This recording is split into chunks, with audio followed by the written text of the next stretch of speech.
Cockroach जनता party का protest finally हो चुका है, जिसके ऊपर सिर्फ और सिर्फ नैरेटिव चल रहे हैं।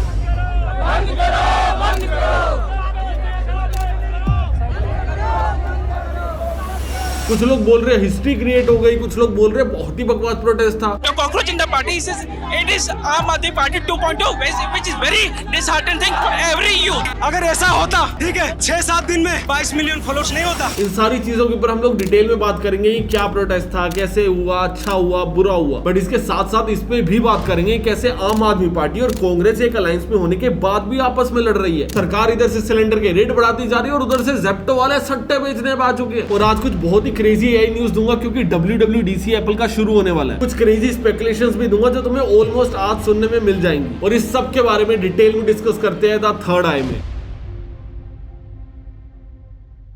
अपना जाल तो नहीं खुलाओ।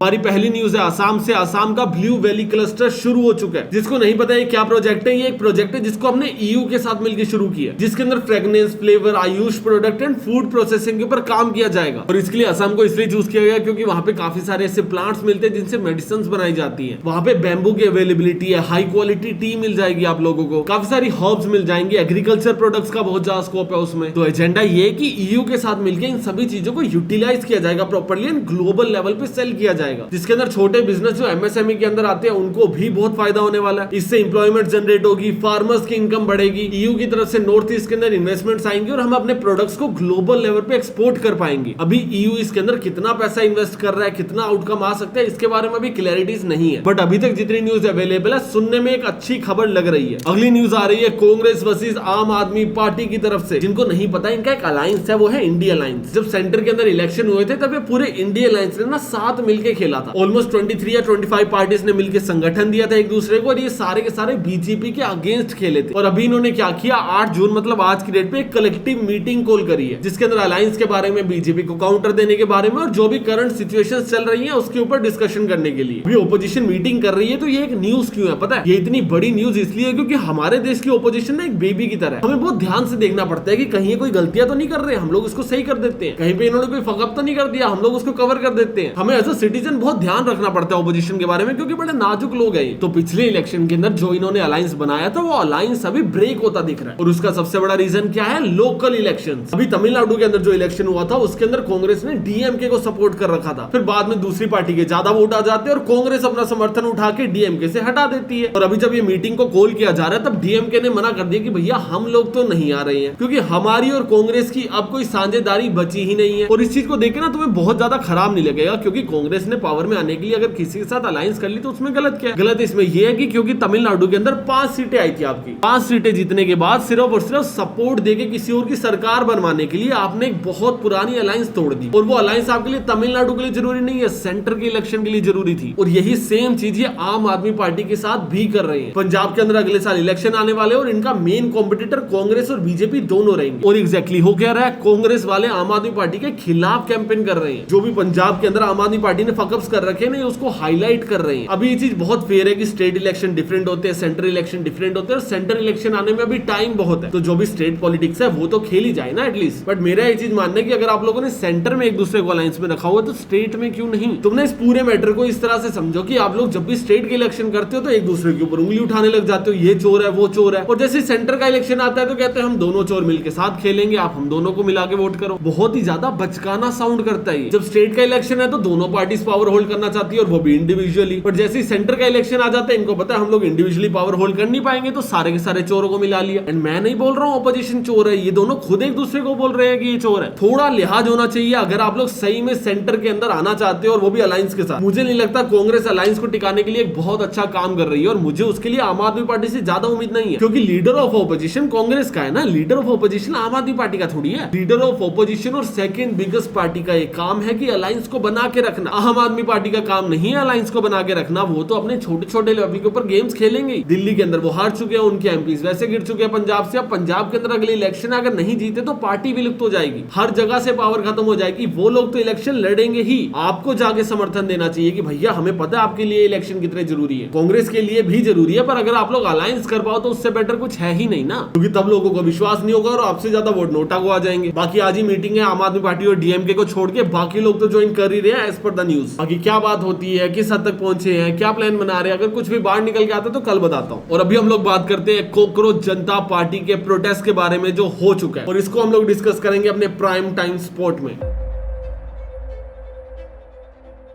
सबसे पहले सरफेस लेवल इंफॉर्मेशन दे देता हूं। प्रोटेस्ट बहुत अच्छे से हुआ है, कोई भी दंगे फसाद नहीं हुए, पुलिस ने बहुत अच्छे से मैनेज किए, और पुलिस के साथ साथ जो भी प्रोटेस्टर्स गए थे उन्होंने बहुत अच्छे से बिहेव किया। किसी ने कोई दंगा फसाद की बातें नहीं करी, अगर एक दो फालतू लोग आए भी थे तो पुलिस ने उनको कंट्रोल कर लिया। सरकार की तरफ से और प्रोटेस्टर्स की तरफ से, दोनों की तरफ से एक बहुत ही मैच्योर प्रोटेस्ट हमें देखने को मिले, और वो बहुत अच्छी चीज है। बट प्रोटेस्ट होने के बाद ये पूरा का पूरा सिर्फ और सिर्फ एक नैरेटिव गेम रह गया। अभी हुआ क्या, गोदी मीडिया ने पहली बार इसको कवर नहीं किया अच्छे से, और जो थोड़ा बहुत किया ना, उसने ऐसी क्लिप्स दिखाने की कोशिश करी कि भैया कोई आया ही नहीं, जिससे जो लोग वहां पे नहीं गए हैं या फिर सोशल मीडिया में बहुत ही क्रेजीली कनेक्टेड नहीं है, उनके सामने ये नैरेटिव को पुश किया जा सके ना कि यार देखो इनके तो पाकिस्तानी फॉलोवर्स है या फिर फेक फॉलोवर्स है। और काफी सारे गोदी यूट्यूबर भी आ रखे थे जो पूरे के पूरे नैरेटिव को चेंज ही कर दे रहे थे।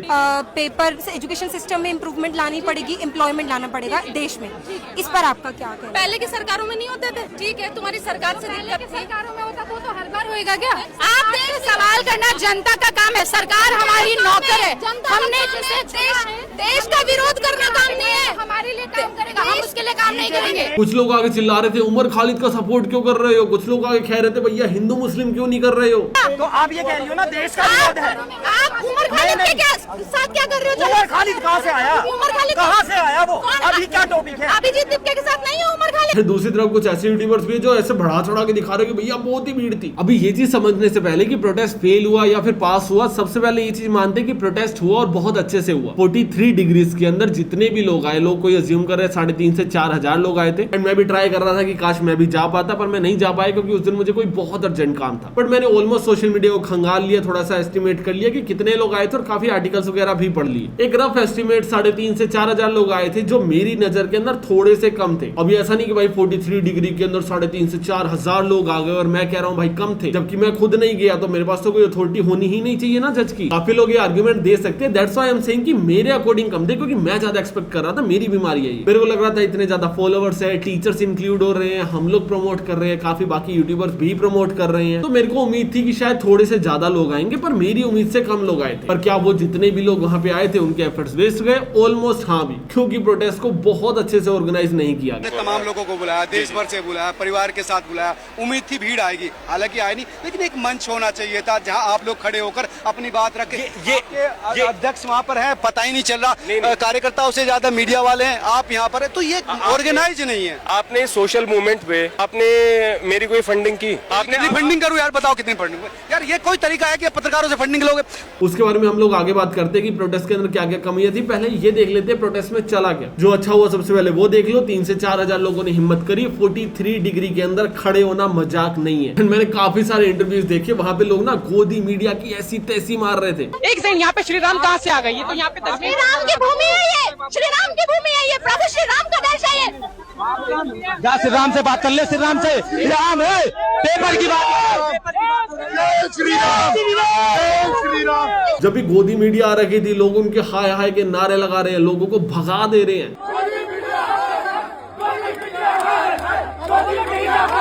और अभी इसके अंदर कुछ लोग बोलेंगे कि यार नहीं वो तो रिपोर्टर्स है, वो लोग एंकर थोड़ी है, उनके हाथ में थोड़ी होता है क्या दिखाना क्या नहीं दिखाना। एग्जैक्टली उनके हाथ में नहीं होता है। बट आप लोग कहाँ काम कर रहे हो, उसकी इमेज कैसी है, वो तो आपके हाथ में। मे बी आज तक आपको ज्यादा पे करता होगा as compare to other media channel. तो या तो आपको ज्यादा सैलरी मिल रही है, ज्यादा अच्छा आपको एक्सपीरियंस मिल रहा है, या फिर आपका कोई भी बेनिफिट है उस कंपनी में रहने से, तो उसके जो भी कौन से आपको वो भी झेलने पड़ेंगे, उससे आप भाग नहीं सकते। और मैंने देखा कि कुछ लोगों ने गोदी यूट्यूबर सबको पकड़ लिया था और उनसे खूब सवाल हो रहे हैं। एक भी सवाल अभी तक ऐसा नहीं पूछा कि आंदोलन आंदोलन से जुड़ा हो, कश्मीर के मुद्दे, देश की पार्टी के मुद्दे, ये बंदा ये गोदी मीडिया से आया है। गोदी मीडिया। मैंने पिछली ही न्यूज में बोला था कि भाई मत करो ये हरकतें, बहुत सवाल होंगे किसी दिन, और उससे अगले ही दिन सवाल हो गए। पहली बार हुआ होगा कि गोदी यूट्यूबर्स को लाइव पकड़ा है कैमरे पे। चाहे हिंदू प्रोटेस्ट कर रहे हो, चाहे मुसलमान प्रोटेस्ट कर रहे हो, चाहे कोई भी कर रहा हो, ये दीपक शर्मा है, ये हर जगह प्रोटेस्ट खबर खराब करने पहुंच जाता है। पहले और भी बढ़िया चश्मा लगाया करते थे। क्या गाली दी बताओ?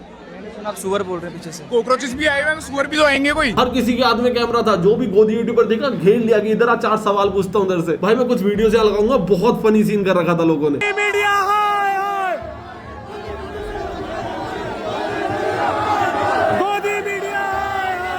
और बेस्ट चीज डेफिनेटली यही थी कि पुलिस ने प्रोसेस को काफी ज्यादा स्मूथ कर दिया एंड लोग बहुत ज्यादा अवेयर थे, बहुत ज्यादा समझदार थे मैक्सिमम इंटरव्यूज के अंदर। क्योंकि ऑनेस्टली देखो कि मैं वहां गया नहीं हूं तो मैं क्राउड को जज नहीं कर सकता, राइट। मैं जितने भी इंटरव्यूज देखे मैं उसी के बेसिस के ऊपर जज कर रहा हूँ। हाँ, कुछ बहुत क्राउड ऐसा आ रखा था जो फालतू के नारे लगा रहा था। कुछ लोग वहां पे बोल रहे थे कि भैया हम आजादी के लिए आए हैं, कुछ लोग बोल रहे थे भैया महंगाई के खिलाफ आए हैं।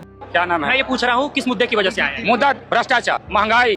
मुद्दा तो आपका नीट का है, आप भ्रष्टाचार बढ़ रही है, कहाँ से आए? कुछ लोग बोल रहे थे यार क्रिमिनल रेट बहुत बढ़ता जा रहा है ना, उसके खिलाफ आए हैं हम लोग। अभी क्या होता है, मासिस के अंदर इतनी भीड़ आती है, अब सबको एडुकेट करना पॉसिबल नहीं होता ना। तो आप लोग जो भी आइडियोलॉजी रखते हो आपके फीड के अंदर वो रील आ चुकी होगी, तो तुम्हारे पास ऐसी रील्स आई होंगी जिसके अंदर डम लोग वहां खड़े हैं, उनको पता ही नहीं कि प्रोटेस्ट क्यों हो रहा है, उनको पता ही नहीं हमारे एजुकेशन मिनिस्टर है भी कौन, क्यों रिजाइन दिलवाना चाहते हैं। एक बंदे ने पूछा कितने पेपर लीक हुए, कहता नीट का हुआ, बाकी आप बता दो। बच्चों की पूरी जिंदगी खराब हो जाती है। मैं समझ गया, बच्चों बिल्कुल होता है अगर पेपर लीक हुआ। और कौन कौन से पेपर लीक? एग्जाम देने जाओ अगर आपका भी पेपर। और कौन कौन से पेपर लीक हुए आप बता दो 2-4 मुझे। ऐसे लोग भी गए थे वहां पे, वो याद करके नहीं गए थे, उनको नहीं लगा था उनका इंटरव्यू होगा। उनको था कि भैया नीट के पेपर की तैयारी कर ली, अब एग्जाम के टाइम पे हुआ नहीं तो चलो प्रोटेस्ट कर लेते हैं। वहां जाके पता चला ये भी याद करके आना था कि कितने पेपर लीक हुए। और एक और बहुत अच्छी चीज हुई है जिसको मैं दिल से अप्रिशिएट करना चाहूंगा कि सीजेपी ने ना ये पूरे प्रोटेस्ट को किसी भी पॉलिटिकल पार्टी से दूर रखा। छोटा हुआ बड़ा हुआ, वो सारी की सारी बात की बातें। ऑर्गेनाइज्ड अच्छा था नहीं था, स्पीकर माइक आपके अच्छे थे नहीं थे, लीडर्स कैसे थे, ओपोजिशन कैसा था, सब कुछ हटाओ। आपने किसी पॉलिटिकल पार्टी से इसको एसोसिएट नहीं होने दिया, ये बहुत अच्छी चीज है। अगर तुम लोग इसको सीजेपी के पॉइंट ऑफ व्यू से ना देखो और गवर्नमेंट के पॉइंट ऑफ व्यू से देखो ना, तो उन्होंने बहुत स्मार्टली रिएक्ट किया। सबसे पहले उनके पास पूरी पावर थी कि प्रोटेस्ट होने ही ना दिया जाए, क्योंकि आपको एक हफ्ता पहले पूछना पड़ता है। बट उनको एक चीज समझ आ गई थी कि अगर हम लोगों ने मना किया तो ये भीड़ नहीं समझेगी, इस भीड़ को लगेगा हमारी आवाज को दबाया जा रहा है। और शायद सीजेपी के फाउंडर्स या फिर जो भी एडमिन थे या फिर जो भी स्पोक्स पर्सन थे, उनका प्लान काम किया। उन्होंने बोला कि भैया हम सेम डे जाके पूछेंगे। इन्होंने सेम डे जाके पूछा और सरकार ने परमिशन दे दी। सरकार ने मतलब पुलिस ने परमिशन दे दी। मैं दोनों को एक ही काउंट करके चल रहा हूँ, अगर कोई लोग अगर तोड़ रहा हूँ तो माफी। एंड मुझे स्मार्ट पता क्यों लगा, क्योंकि सरकार ने ना लोगों को दबाने की कोशिश नहीं करी, उन्होंने लोगों को परफॉर्म करने दिया और उनकी क्रेडिबिलिटी छीन ली और उसका प्रोसेस देख। अगर सरकार बोलती कि प्रोटेस्ट नहीं करेंगे तो हो सकता है थोड़ा बहुत वायलेंस होता, अगर प्रोटेस्ट हो रहा होता और वहां पे कोई दंगे हो जाते तो और ज्यादा मैटर बढ़ता और लोगों की नजर में जाता, मैटर थोड़ा बड़ा होता और लोग उस मूवमेंट को ज्वाइन करते। अभी क्या हुआ, सारी चीजें पीसफुली हो गई। 3:30, 4 या 5 बजे के आसपास इन्होंने पूरा सिस्टम रैप कर दिया था। अभिजीत दीप के भाई चले गए थे, सोनम वांगचुक सर भी वहां पे आए थे और 3-4 हजार लोग भी कम नहीं होते, पर मेन मीडिया में इसको कवर ही नहीं किया गया। और कितना मर्जी बोल लो कि हमारे जैसे यूट्यूबर्स के हाथ के अंदर है पूरा का पूरा सोशल मीडिया, एग्जैक्टली नहीं है, क्योंकि बीजेपी का आईटी सेल क्या क्रेजी काम करता है। सक्सेसफुली बीजेपी ने सोशल मीडिया के ऊपर ये नैरेटिव भी चला दिया कि भैया प्रोटेस्ट के अंदर तो कोई आया ही नहीं था। इससे एट द एंड क्या हुआ, क्रेडिबिलिटी को चोट पहुंची। मैंने कल कहा था कि अगर धर्मेंद्र प्रधान जो हमारे एजुकेशन मिनिस्टर है वो सैटरडे तक रिजाइन नहीं करते हैं तो हमें इस मूवमेंट को बड़ा बनाना पड़ेगा। I want to announce this that मैं खुद कई सारे स्टेट्स में जाऊंगा, कई सारी सिटीज में जाऊंगा और वहां पर हम प्रोटेस्ट करेंगे। अभी कॉकरोच जनता पार्टी के जो एडमिन है उनका बोलना है कि भैया हम थोड़े दिन देंगे, एक हफ्ता शायद देखेंगे, उसके बाद दोबारा प्रोटेस्ट करेंगे और वो भी पूरे देश के अंदर अगर रिजाइन नहीं किया तो। मैं अभी बता देता हूँ कि नहीं रिजाइन किया जाएगा, क्योंकि आपके प्रोटेस्ट की क्रेडिबिलिटी ही खत्म कर दी गई है। एंड ये चीज और ज्यादा वर्स्ट है। कॉकरोच जनता पार्टी के लोगों का बोलना है कि यार अभी तो कम लोग आए होंगे, आने वाले प्रोटेस्ट में लोग और ज्यादा कम हो जाएंगे, क्योंकि शुरू के अंदर लोगों में जोश होता है ना, बाद में जोश ठंडा होने लग जाता है। आप एक हफ्ते बाद दोबारा करोगे शायद उसमें और कम लोग आएंगे। और प्रोटेस्ट के अंदर ना कुछ चीजें प्रॉब्लमेटिक भी थी, मैं उसको भी हाईलाइट कर देता हूँ जिसके बाद तुम तुम्हारा अच्छे से पॉइंट ऑफ व्यू बना पाओ। प्रोटेस्ट ना बहुत ज्यादा अलाइन नहीं था, वहां पे लोग अवेयर तो पूरे थे, पर ना सबके पास ना कलेक्टिव थॉट्स थे और सबके सब ना कुछ भी बता रहे थे। मैं ये पूछ रहा हूँ किस मुद्दे की वजह से आए हैं? मुद्दा भ्रष्टाचार, महंगाई। किसी से पूछ रहे थे भैया क्या प्रॉब्लम है, वो महंगाई के ऊपर बात कर रहा है। किसी से पूछ रहे थे भाई क्या प्रॉब्लम है, वो गोदी मीडिया पे बात कर रहे। लोगों को देख के ये चीज समझ आ रही थी कि यार देश के अंदर दिक्कत चल रही है, बीजेपी बहुत ज्यादा अच्छा काम नहीं कर रही है और इनके पास फ्रस्ट्रेशन बहुत है। और लोगों को एक सेम पेज के ऊपर लाके अलाइन करवाना और उनको बोलना कि भैया आज का मुद्दा सिर्फ और सिर्फ हमारे एजुकेशन मिनिस्टर सर का रिजाइन है, कोई और मुद्दे के ऊपर बात ही नहीं होगी, बिल्कुल भी नहीं करेंगे। दूसरी जो इनकी बहुत बड़ी प्रॉब्लम थी और वो थे इनके स्पोक्स पर्सन के फेस। यार अभी ना इस चीज को समझो कि अभिजीत दीप के जो एडमिन है वो क्यों एडमिन है क्योंकि उसने पेज बनाया। अभिजीत दीपके ने डिसाइड किया कि कौन 3 लोग स्पोक्स पर्सन बनेंगे। मैंने पिछली वीडियो के अंदर इस चीज को डिफेंड किया था कि भाई मुझे फर्क नहीं पड़ता कि मेरी आवाज कौन उठा रहा है, मेरे को बस ये चाहिए कि मेरी आवाज उठे। तो में से मैक्सिमम लोग मुझे न्यूट्रल मानते भी है, उसके बाद भी लोग क्वेश्चन कर रहे थे कि यार आपको फर्क क्यों नहीं पड़ता कि कौन आवाज उठा रहा है, क्योंकि ये जो 3 स्पोक्स पर्सन चुने गए हैं उसके अंदर से एक आदमी वो भी है जो उमर खालिद का सपोर्ट करता है। क्या आप उमर खालिद के थॉट्स और उनकी बातों का सपोर्ट करते हो? और मैं इस चीज को क्लियर कर दूं, बिल्कुल भी नहीं। मान के चलो ये सपोर्ट है, ये ग्रे लाइन है और ये है ना, मैं यहाँ हूँ। कोई अगर आगे अपने पर्सनल थॉट्स को एक्सप्रेस करता है कि कश्मीर इंडिया का पार्ट नहीं है तो मैं उसको पर्सनल थॉट नहीं बोलूंगा। पुलिस को उसके ऊपर एक्शन लेना चाहिए। एंड यही चीज अभिजीत दीपके जो सीजेपी के एडमिन है उसने फकअप किया। एक आंख में तो मैं पिछली वीडियो में उसको सपोर्ट करके चला गया कि ठीक है यार वो आदमी प्रॉब्लमेटिक होगा, जो उसकी पुरानी कंट्रोवर्सी था वो प्रॉब्लमेटिक होगी। अभी का जो कोज है वो अच्छा है, अभी के कोज के ऊपर बात करते हैं। बट स्टिल लोगों का पॉइंट ऑफ व्यू यही था कि यार अभी के कोज के ऊपर क्यों बात करें। तो वहां पे गोदी यूट्यूबर्स आ रखे थे ना, तुमने उनको एक मौका दिया तुम्हारे खिलाफ बोलने का। तुमने जो स्पोक्स पर्सन को चूज किया, तुमने उसके लिए कोई वोटिंग नहीं करवाई। You are saying that you are a Cockroach Janata Party, आप एक यूथ की पार्टी हो, आप यूथ से कुछ पूछते ही नहीं हो। फेस कौन बनेगा? जिसने इंस्टाग्राम अकाउंट बनाया और एडमिन है। स्पोक्स पर्सन कौन डिसाइड करेगा? जिसने इंस्टाग्राम का पेज बनाया। इस मूवमेंट को इतना प्यारा लीड किया जा सकता था ना, अगर आपको आपके फेस को पॉपुलर करने का बहुत ज्यादा शौक ना होता तो। अगर आप अपने फेस से इसको हटा के लोगों के ऊपर ले जाते ना कि भाई तुम्हारा सबका पेज है, जो डालना है डालो। ये हमारे 10 लोग हैं जिनको मैं जानता हूं, जिनको मैं अप्रोच कर पाया, मुझे 3 स्पोक्स पर्सन चूज करने हैं, बताओ किसको करें। लोग यस नो की स्टोरी के अंदर वोट कर रहे होते ना, तब होती डेमोक्रेसी। तब बोली जाती है जो पार्टी फॉर्म की जा रही है ना, ये यूथ की कलेक्टिव पार्टी है। अभी जो भी पार्टी फॉर्म हुई है वो एक कलेक्टिव पार्टी नहीं है, बस आप एक कलेक्टिव फेस बनने की कोशिश कर रहे हो। एक और प्रॉब्लम जो मैंने उस प्रोटेस्ट के अंदर नोटिस करी कि लोग बहुत अच्छा जवाब नहीं दे रहे। अभी जो लोग प्रोटेस्ट के अंदर गए हुए हैं, मैं उनसे कोई बहुत क्रेजी एक्सपेक्टेशन नहीं रखता, क्योंकि वो मीडिया से नहीं है, ना ही वो लोग उतना ज्यादा कैमरा फ्रेंडली होंगे। पर ध्रुव राठी का राइटर भी, लेकिन एक मंच होना चाहिए था जहां आप लोग खड़े होकर अपनी बात रखें। ये अध्यक्ष वहां पर है, पता ही नहीं चल रहा, कार्यकर्ताओं से ज्यादा मीडिया वाले हैं, आप यहाँ पर है, तो ये ऑर्गेनाइज नहीं है। आपने सोशल मूवमेंट पे आपने मेरी कोई फंडिंग की?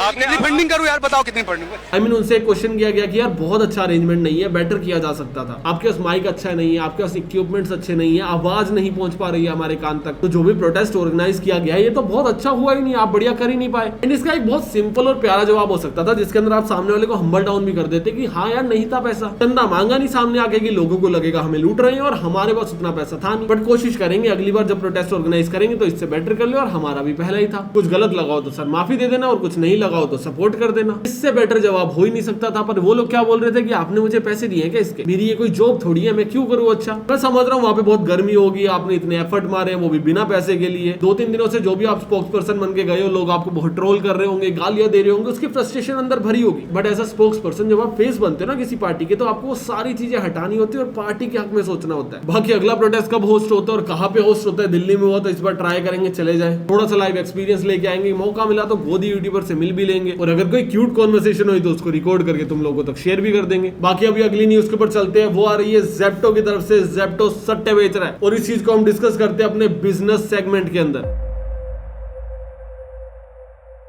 देखो ऐसे कुछ आर्टिकल्स निकल के आए हैं कि ज़ेप्टो क्या कर रहा है, ज़ेप्टो सट्टे बेच रहा है। और सट्टे कैसे बेच रहा है? पी से एक कंपनी है जो सट्टे खिलवाती है, उसका प्रमोशन करके। देखो ये प्रमोशन वो लोग ऐप पे नहीं कर रहे हैं, वो लोग क्या करते हैं, जब भी आप कोई भी सामान मंगाते हो ना खाने के लिए, भी राशन हो गया, कोई भी रेडी टू ईट चीज हो गई, तो वो जो आपका थैला आता है ना उसके अंदर एक पर्चा डाल देते हैं। और वो पर्चे को तुम ऐसे ही समझो कि जैसे तुम्हारे घर पे डेली अखबार आता है ना, उसके बीच में पैम्पलेट्स वगैरह निकलते होते थे, तो उसको एडवर्टीजमेंट बोलते हैं, जिससे न्यूज़पेपर वाले पैसा कमाते हैं। यही सेम चीज ज़ेप्टो वालों ने भी शुरू कर दी कि भैया जब हमारा सामान जा ही रहा है किसी घर पे, उसके बीच में पर्चा डाल देते हैं, और जिसका पर्चा डाल रहे हैं उस बंदे से पैसे ले लेंगे। तो कुछ न्यूज ऐसी भी निकल के आ रही है कि इन्होंने बेटिंग एप्स के पर्चे डाले और उसको प्रमोट किया, जबकि वो इलीगल है इंडिया में। और अभी ईडी इसके ऊपर इन्वेस्टिगेशन कर रही है और ये स्टिल ब्लेम्स है। अभी तक कुछ प्रूव नहीं हुआ है, कुछ भी चीज साबित नहीं हुआ, जब हो जाएगी वो एक अलग मुद्दा है। बट इस चीज को मैं इसलिए कवर कर रहा हूँ जिससे तुम्हें बताया जा सके कि अगर तुम्हें लगता है कि सट्टे इंडिया में प्रमोट होने बंद हो गया तो बैम में देखो, जो भी एडल्ट साइट्स होती है उसके ऊपर तो एडवर्टाइजमेंट आज भी आती है और कल भी आएगी, सरकार उनको रोक नहीं सकती। बट जिनको रोका जाना चाहिए ना वो है हमारे यूट्यूबर्स। तुम्हें पता है यूट्यूबर्स आज भी सट्टा प्रमोट करते हैं, बस हुआ क्या तरीके बदल चुके हैं। अब वो लोग ना डिस्क्रिप्शन, पिन कमेंट या बायो के अंदर ना डायरेक्ट लिंक नहीं छोड़ सकते। वो लोग आपको टेलीग्राम ज्वाइन करवाते हैं, फिर टेलीग्राम से आपको रीडायरेक्ट किया जाता है सट्टे वाले प्लेटफॉर्म्स के ऊपर। और अभी यूट्यूब की पॉलिसी भी बहुत स्ट्रिक्ट है, आप लोग नाम भी नहीं ले सकते, तो बीच बीच में ट्रेलर्स ऐड करते हैं। अभी मैं ट्रेलर ऐड करके दिखा नहीं सकता, नहीं तो इनडायरेक्टली मैं भी प्रमोट कर दूंगा। बस एक सलाह दे रहा हूँ कि जिस भी सट्टे वाली ऐप में 100 रुपए डालोगे वो 20-30 रुपए तुमसे छीनेगी ही छीनेगी। कोई आदमी इतना फुद्दू नहीं होता, करोड़ों की ऐप, करोड़ों की सैलरीज और हजारों करोड़ की मार्केटिंग करवाने के बाद वो तुम्हें पैसा कमवा के कहते हैं तुमसे लूटने ही आया। तो मेरी किस्मत अच्छी है, मैं आजमा लेता हूँ वाली सोच के अंदर अपना पैसा बर्बाद मत करना, थोड़ा बचाओ, अपने ऊपर इन्वेस्ट करो और खुद को ग्रो करो। अगली न्यूज निकल के आ रही है हमारी महंगाई की तरफ से, और इसको बिजनेस न्यूज में क्यों कवर किया सुनो ध्यान से। एलपीजी की रेट दोबारा से बढ़ चुकी है, और जब मैं तुम्हें बताऊंगा कितने बढ़े तुम्हें लगेगा यार थोड़े बहुत बढ़े, बहुत बड़ा मुद्दा नहीं। दिसंबर 2025 के अंदर 853 रुपीज का सिलेंडर मिलता था, और अगर आज की डेट में देखा जाए तो वही वाला सिलेंडर 942 रुपीज का मिलता है। एंड एज आई सेड तुम्हें लगेगा यार बहुत ज्यादा कोई क्रेजी डिफरेंस थोड़ी आया, 80-90 रुपए बढ़े, उससे कोई बहुत ज्यादा फर्क पड़ता नहीं है। हाँ गरीबों को पड़ता होगा पर मेजोरिटी या मासिस के लिए नहीं पड़ेगा। बट मैं तुम्हें बताना चाहूंगा कि कमर्शियल सिलेंडर्स के साथ क्या हुआ। दिसंबर 2025 को 1763 रुपीज का मिलता था कमर्शियल सिलेंडर, और उसका रेट आज की डेट में बढ़ के 3113 रुपए हो चुका है। कमर्शियल सिलेंडर का रेट 76% से बढ़ चुका है। और अभी तुम इसमें मैक्सिमम लोग बोलेंगे यार हमारा कौन सा कैफे है, हम लोग क्या करें कमर्शियल सिलेंडर का। बट ये चीज समझो कि ये चीजें ओवरऑल महंगी कर देती हैं। अगर तुम लोग किसी कैफे रेस्टोरेंट के अंदर खाना खाने जाओगे तो उसके मार्जिन कम बच रहे होंगे, क्योंकि सिलेंडर महंगा है, फिर वो चीजों की रेट बढ़ाएगा। कोई भी ऐसी चीज मार्केट के अंदर अवेलेबल है जिसके लिए गैस या फिर एलपीजी की यूज होती है तो उसके रेट्स भी बढ़ जाएंगे, और ऐसे धीरे धीरे करके ही इन्फ्लेशन आता है मार्केट में। और उसका एक बहुत सही एग्जांपल देता हूं तुम लोगों को। गोदरेज, एचयूएल, डाबर, मारुति, ये सभी की सभी कंपनीज अपने प्रोडक्ट्स की या तो कॉस्ट बढ़ा रही है या फिर साइजेस को छोटा कर रही है। और ये क्यों किया जा रहा है? क्योंकि स्टेट ऑफ हॉर्मुज़ ब्लॉक है, ईरान की वॉर चल रही है। अभी क्या हुआ, पेट्रोल महंगा हुआ, एलपीजी महंगी हुई, मतलब एनर्जी महंगी हो गई। रॉ मटेरियल को बाहर से लाने से लेके उसको बेक करके पैकिंग करके आप लोगों के घरों तक पहुंचाने तक सिर्फ और सिर्फ एनर्जी ही यूज होती है। और जब एनर्जी महंगी हो जाती है कलेक्टिवली हर चीज की महंगाई बढ़ जाती है। समझो ना, एक महाराष्ट्र की फैक्ट्री के अंदर एक क्रीम बन रही है, वो पहले उड़ के दिल्ली आएगी, फिर वो आके तुम्हारे हरियाणा में आएगी, उसके बाद अलग अलग सिटी, शहर और दुकानों में डिस्ट्रीब्यूट होगी। सब में पेट्रोल लग रहा है, पेट्रोल की कॉस्ट बढ़ चुकी है तो ट्रांसपोर्ट महंगी हो गई, ट्रांसपोर्ट महंगी हो गई तो ट्रांसपोर्ट वालों को ज्यादा मार्जिन देना पड़ेगा, ज्यादा मार्जिन देना पड़ेगा, कौन देगा? आप लोग दोगे। तभी हमेशा आगे बोलता हूँ कि सारी की सारी चीजें इंटरकनेक्टेड होती है, एक चीज का रेट बढ़ता है दूसरे का भी बढ़ेगा। अगली न्यूज हमारी आ रही है इंडियन कैपिटल गेन टैक्स की तरफ से। सरकार ने कैपिटल गेन टैक्स को हटा दिया है, ये तुम्हारे लिए नहीं है, फॉरेनर्स के लिए। जो भी फॉरेन इन्वेस्टर्स गवर्नमेंट डेट के अंदर इन्वेस्ट करते थे और उसके ऊपर जो भी पैसा कमाया जाता था उसकी सारी की सारी इनकम को टैक्स फ्री कर दिया गया। तो बहुत सिंपल रीजन है कि जो डॉलर से पैसा इंडिया के अंदर आना शुरू हो। अभी ये सारी चीज इसलिए की जा रही है जिससे डॉलर इंडिया के अंदर आए, इंडिया के पास डॉलर रिजर्व्स बढ़े, जिससे हमारा रुपया ओवरऑल स्ट्रॉन्ग हो, जो कि बहुत गंदा गिरता जा रहा है, 100 पे आने वाला है। और जब 100 पे आ जाएगा ना, कैलकुलेशन क्या इजी हो जाएगी। अगली हमारी न्यूज आ रही है आईफोन से रिलेटेड, कुछ रिपोर्ट्स निकल के आ रही है कि इंडिया के अंदर आईफोन की सेल कम हो सकती है। अभी न्यूज इसलिए क्योंकि इंडिया के अंदर आईफोन एक लाइफस्टाइल बन चुका था। खाने को रोटी नहीं है पर चलाने को आईफोन होना चाहिए। आईफोन का हल एटीएम वाला कर दिया था कि भैया हर छपरी के पास है, जिसका एक बहुत बड़ा रीजन ये भी हो सकता है कि शायद इनकम्स कम हो चुकी है। ईरान और यूएस की वॉर की वजह से महंगाई बहुत बढ़ चुकी है, या फिर लोग अभी थोड़ा समझ के खर्चना शुरू कर रहे हैं, या फिर ये भी हो सकता है कि एप्पल एआई के अंदर कुछ भी नहीं कर रहा है, तो थोड़ा कुछ तो कर लो यार। हर एंड्रॉइड फोन के अंदर एआई के 50 फीचर है और आईफोन के अंदर घंटा कुछ नहीं है। और इसी चीज को अच्छे से समझने के लिए हम लोग चलते हैं अपने एआई सेगमेंट के अंदर।